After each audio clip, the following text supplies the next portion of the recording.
Olá, bom dia. Bom dia. A gente está gravando? Tá.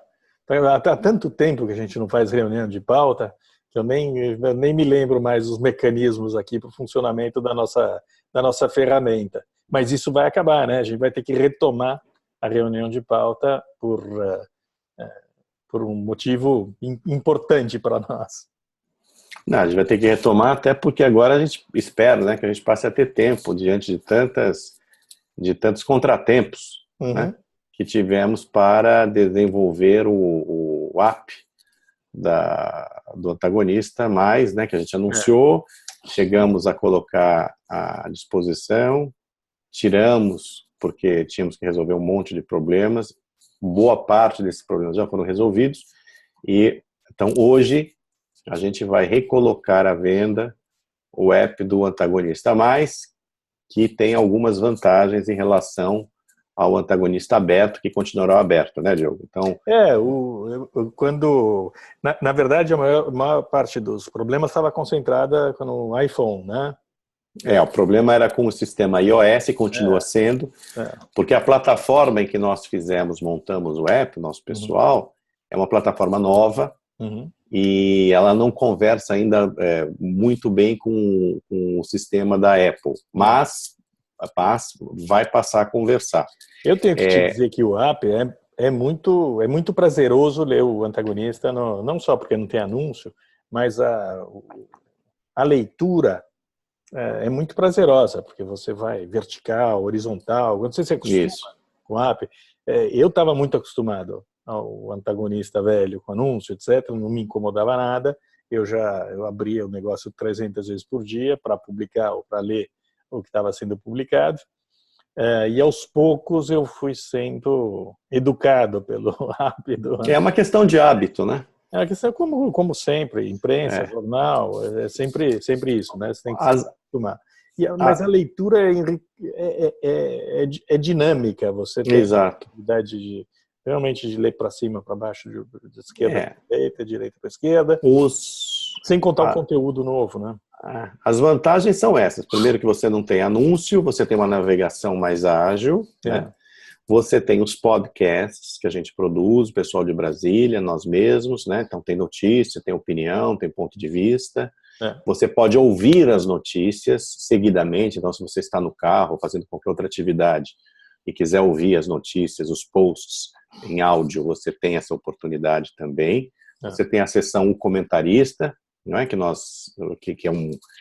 faz um apanhado ali dos grandes assuntos que estão bombando na internet, e às vezes também com algumas coisas muito que não estão no mainstream, digamos assim, mas que são interessantes e importantes. E essa nossa reunião de pauta vai para áudio também, né? Vai para Se alguma, áudio também. se alguém tiver paciência de nos ouvir, É, e por isso mesmo eu disse que a gente vai ter que voltar a gravar 2 vezes por semana, no mínimo, a nossa reunião de pauta, porque é um compromisso, né? A gente está cobrando por um serviço e tem que prestar, claro. diferentemente do que acontecia antes. Exato. E quando nós resolvermos os problemas que a gente citou, Uhum. problemas técnicos, então quem assina o Antagonista Mais receberá antes, né, as nossas notícias exclusivas, Uhum. com um tempo de antecedência, né? Mas o antagonista aberto continuará tendo tudo que sempre teve, né? Nós estamos Claro, não. justamente fazendo o Antagonista a mais, e o mais é justamente porque tem coisas a mais só, tá? Vamos ver se dá certo. A gente tá tateando, né? A nova imprensa, a gente É, tateia para descobrir caminhos. exato. Eu vi agora, no fim de semana, o New York Times aumentou a receita dele em anúncio digital de 19%, boa parte concentrada em podcast. Eu nunca ouvi um podcast na minha vida, mas é evidente que se trata de uma ferramenta que as pessoas ouvem. Eu moro numa É, cidade que não tem carro, por exemplo. Então, o áudio, para mim, tem menos significado do que para quem passa horas no trânsito. E não pode ficar com o telefone celular na mão porque leva multa. Então, é um caminho novo e que vai ter que ser explorado convenientemente. A gente vai acertar de um jeito ou de outro, a gente vai se acertar. não, olha, os podcasts eu acho que estão ficando modestamente, estão ficando muito bons, em especial os podcasts do Diego Amorim e do Renan Ramalho, lá de Brasília. Eles trazem muita notícia, eles trazem apanhados muito interessantes sobre os assuntos do dia, e isso acaba sendo enriquecedor, né? Como conteúdo. Vamos ver. Essa aventura do antagonista continua, a gente tem essas frentes abertas, né? Outro dia eu estava fazendo a conta de tudo que a gente tem. Tem o site aberto, tem o Antagonista Mais, tem a Cruzoé, tem todas as páginas nas redes sociais para as quais a gente fornece conteúdo, né? Só não tem capital. Então, por isso que a gente tem que se virar aqui. Capital, a gente se vira também, a gente se vira. Você sabe, rapaz, não, sem pedir esmola para ninguém, sem pedir anúncio público. Não, olha, outro dia eu estava vendo aí ninguém. Essas startups, né, esses unicórnios, todo mundo recebendo dinheiro. Tem site recebendo dinheiro de venture capital, não sei o quê. Aqui, doutores, não tem nada disso. Olha, não que não seria bom, hein? Seria ótimo, porque aí a gente poderia expandir. Claro. É legal, mas enfim, a gente tem, a gente conta com nós mesmos. A gente é leitor e é isso aí. Né? Eu acho que essa é a nossa... Esse é o ponto de força do nosso site, que a gente tem muito leitor, e a gente não depende de ninguém. É evidente, eu concordo com você, seria o máximo se em vez de me ocupar do plantão matutino, eu pudesse, junto com você, bolar novas ferramentas, novos veículos, um monte de novidades para esse mundo novo aqui. Mas não vai dar certo, a gente vai ter que trabalhar até a morte. Então não tem muito jeito. Mas tá. Vou bater na madeira aqui. Mas enfim, eu acho que o Antagonista Mais, aos poucos, eu acho que a gente vai acertando. E diferentemente do governo, nós contamos com vocês. Buscando um gancho, ao contrário do governo, bom. O Antagonista vai se acertando. Eu preciso de um gancho só para sair do nosso merchandising. Bom, vamos lá. Governo. Que governo? Bom, adeus, até a próxima. Que governo, né? Na quinta-feira de novo. Que governo. Governo. Era evidente, né? Eu não vou ficar aqui dizendo como nós fomos sábios ao perceber que havia uma força autodestrutiva neste governo desde o começo. Porque era evidente, era óbvio, as coisas estavam escancaradas, né? Que havia gente, em particular os filhos do Bolsonaro, mas Olavo de Carvalho, isso daí estava borbulhando desde o comecinho. A gente sabia, a gente ouvia os militares que não tinham coragem de falar nem para o Bolsonaro, nem publicamente, o que eles achavam dessa gente, foram arrastados para a briga e puxados para a briga, e finalmente tiveram de se colocar, né? Mas estava na cara desde o começo, desde antes do governo começar. No período de transição já estava na cara e a gente já estava escrevendo sobre isso. O que eu acho extraordinário é que nada disso importa, né? Porque o que importa mesmo está largado.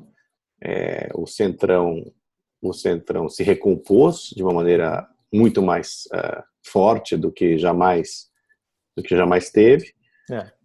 A pauta está completamente solta. É uma loucura, né, o noticiário político, porque o governo perde, né, na MP ali da reforma administrativa, perde fragorosamente, depois tenta parecer que ganhou.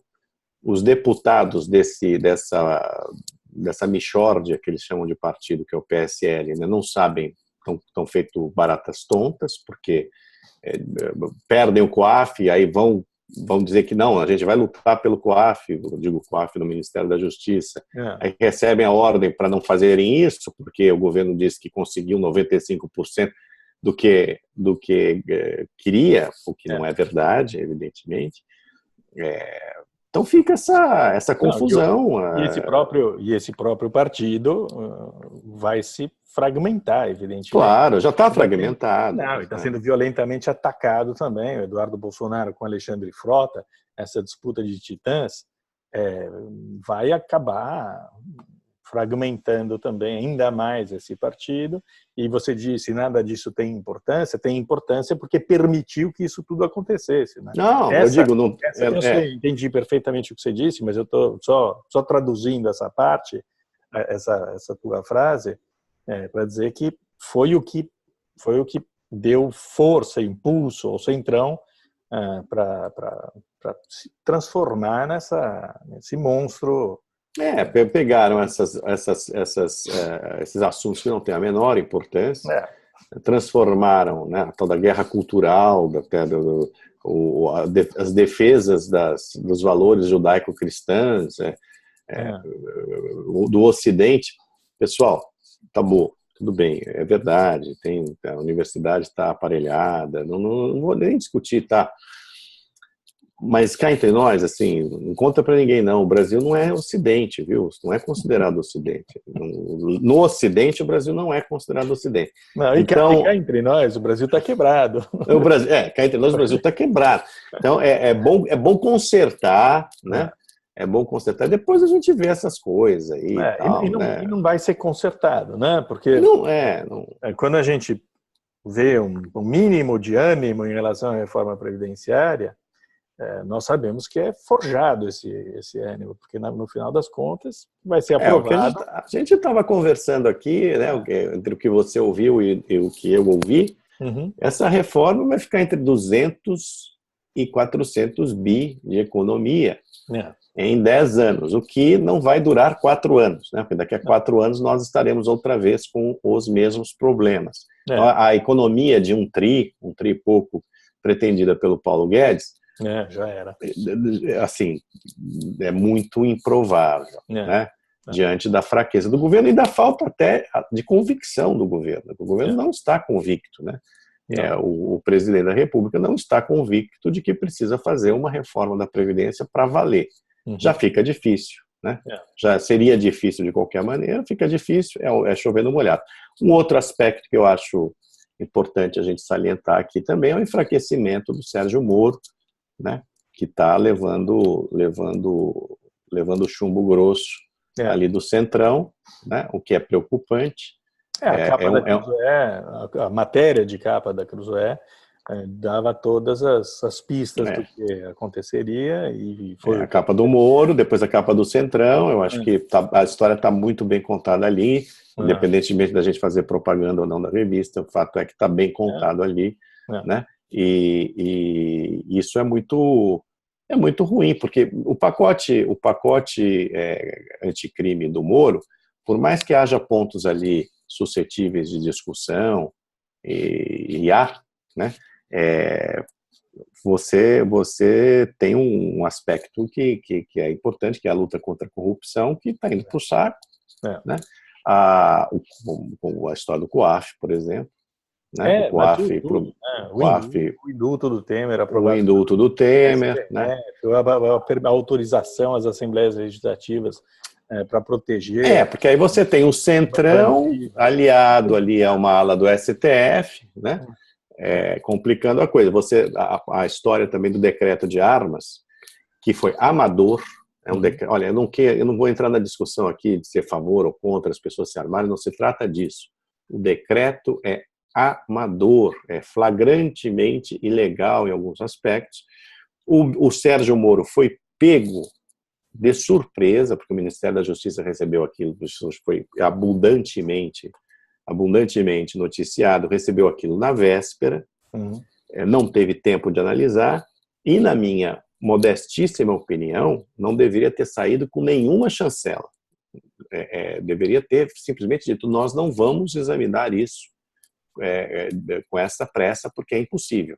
No entanto, o Moro acabou arcando... Aparentemente incluíram, depois da análise do Ministério da Justiça, ainda incluíram novas categorias, portadores de arma, né? Pois é. Porque, para resumir aqui, o aspecto... Não é o governo que decide que categorias profissionais podem têm direito a andar armadas. Isso não é razoável que isso seja decidido pelo Jair Bolsonaro e o Onyx Lorenzoni. Não é assim que as coisas funcionam. Não é assim mesmo. Por exemplo, jornalista que cobre faz cobertura policial, poder andar armado? Senhores, é porque não conhece jornalista. Não, olha, não, isso a gente faz cobertura policial criminal, né? Pois é, mas isso, sabe, por mais piada que você possa fazer, isso é um absurdo, evidente, o jornalista não pode. É como, você imagina um jornalista que vai, sei lá, então, para a guerra, fazer cobertura de guerra, né? Digamos, um jornalista americano, vai com uma embedded, você põe uma bazuca na mão dele, porque, escuta, isso é uma piada, isso não existe, né? Ele pode detonar, inclusive, um conflito armado com vítimas, não é o caso. Agora, o Moro, ele ficou com o ônus de não ter sido, foi desautorizado pelo Planalto, né? E acabou depois também entrando na derrota política no que vai acontecer, né? No Congresso, porque obviamente, e talvez até mesmo no STF, né? Então, com a Rosa Weber. E o que a gente fica discutindo são as insignificâncias, como você falou antes. Quer dizer, menor de idade pode tomar aula de tiro. Eu aprendi a atirar com 8 anos, 9 anos, eu estava dando tiro com meu pai em latinha de Coca-Cola. E eu não me tornei um monstro homicida por causa disso. Não são essas questões em particular que têm de ser discutidas. Se isso pode ser decidido cima para baixo, se pode ser decidido em uma lei, se isso não tem que passar por uma série de análises preliminares por parte do Congresso também, é evidente, mas é tudo feito nas coxas. Agora, você vê, o governo, mas não dá para entender, o governo fica com essa história desse decreto que, bom, era uma promessa de campanha, cumpra, mas cumpra da melhor maneira possível, cumpra dentro da lei, cumpra com estudo, cumpra com... Agora, você vê, teve uma redução aí significativa no número de homicídios nos 3 primeiros meses do ano. Já havia ocorrido no ano passado. Já havia ocorrido ano passado, mas eu tendo a crer, e nós escrevemos isso, que também isso tem a ver, sim, com as intervenções que foram feitas, principalmente no Ceará, né? E também com um certo, digamos assim, zeitgeist. Que Ceará foi o estado em que houve maior redução percentual e bruta no número de assassinatos. Eu acho que já eu tendo a crer, isso a gente tem que ver, evidentemente, no decorrer do tempo, mas eu tendo a crer que isso já tem a ver com o espírito do tempo, dos novos tempos. Né? O Bolsonaro foi eleito exatamente por causa exatamente. Porque ele não era o PT, roubava, e prometeu o combate à criminalidade geral, né? Corrupta. Agora, deveria estar sendo, se fosse um governo harmônico e estruturado, né? Bem estruturado, deveria já estar tentando capitalizar, né, no que deve ser capitalizado, sem dúvida, essa baixa. Mas, no entanto, você não vê isso. Você vê lá, os caras ficam disparando um contra os outros, né? Ficam com uns decretos malucos, Mas, escuta, a FUNAI, de quem que é a FUNAI? Mas que interessa de quem é a FUNAI? Deixa de ser a FUNAI. Mas sabe de Deus, a gente estava conversando sobre isso. O grande problema do Bolsonaro, e isso se vê claramente a essa altura, é que falta autoridade, né? Não é tomar lá da cá, não tem nada a ver com isso. É autoridade, é uma pessoa capaz de conversar com o parlamento, impondo a própria vontade, mas não como um brucutu, não com manobras autoritárias, autocráticas, e sim com o poder de convicção, né? O cara tem 57 milhões de votos,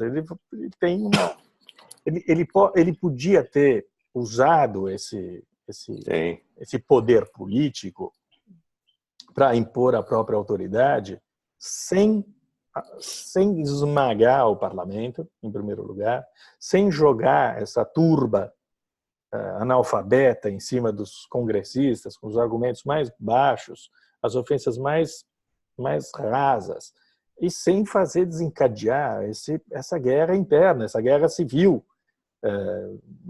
Essa história do Olavo de Carvalho batendo no Vilas Boas, no no Mourão, no Santos Cruz.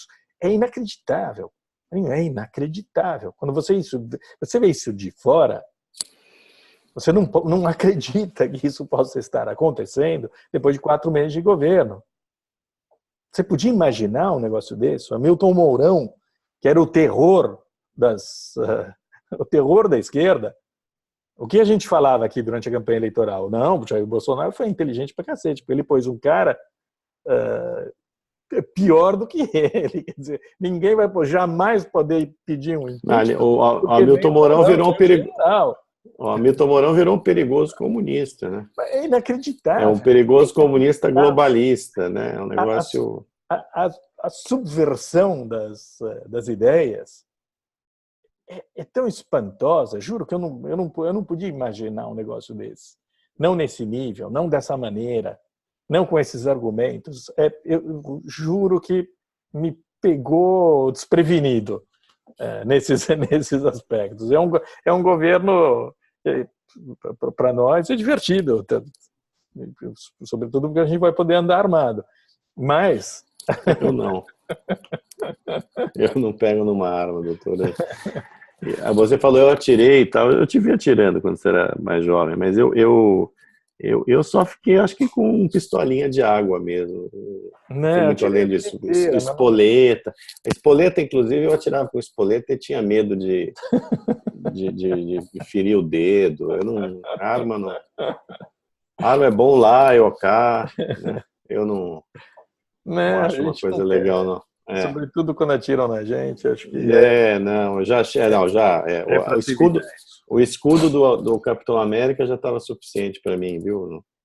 E é óbvio que o poder público tem a responsabilidade pela segurança do cidadão e vai ter que, e como você disse, nisso que tem que ser o trabalho tem que ser esse, né? E não delegar ao cidadão a tarefa de se proteger. É tão evidente isso que você fala o quê?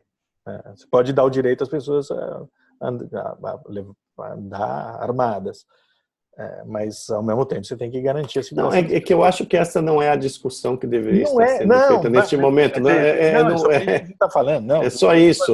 Eu acho que também as pessoas querem andar armadas, tá bom, andem armadas, desde que dentro da lei. Eu sou a favor. Olha, eu estava na Veja. Eu estava na Veja quando, em 2005, né, que foi feito aquele plebiscito, se não me engano, e a Editora Abril tinha feito um acordo aí com umas organizações pacifistas, sei lá o que, ONGs e tal, e falar contra o armamento, e nós na Veja falamos, não, as pessoas têm direito de se armar dentro da lei, né? E a Abril teve que jogar fora milhares de panfletos, porque a Veja se posicionou absolutamente. E foi um problema para nós ali. A gente enfrentou uma resistência interna grande lá dentro. E foi uma vitória. E foi uma vitória eleitoral.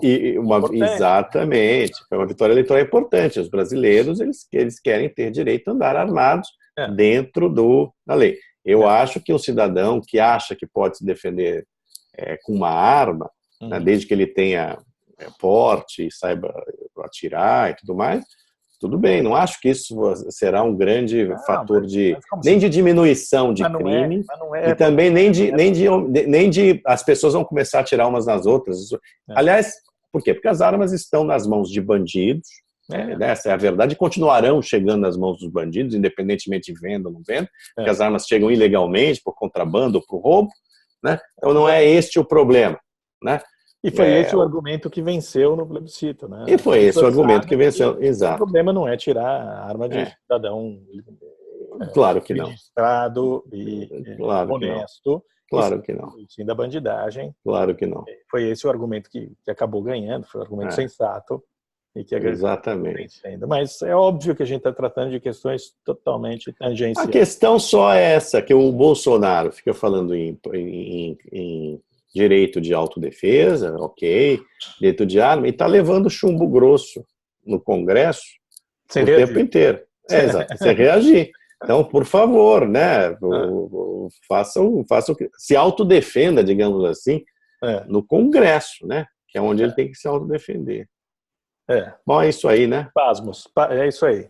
Na quinta-feira a gente volta, né? Na quinta-feira a gente volta. E a partir de hoje, então, quem quiser tem que entrar em mais.antagonista.com, é isso, né? A gente vai, a partir acho que da 1 da tarde, por aí, o Antagonista Mais volta a ficar disponível para quem quiser assinar.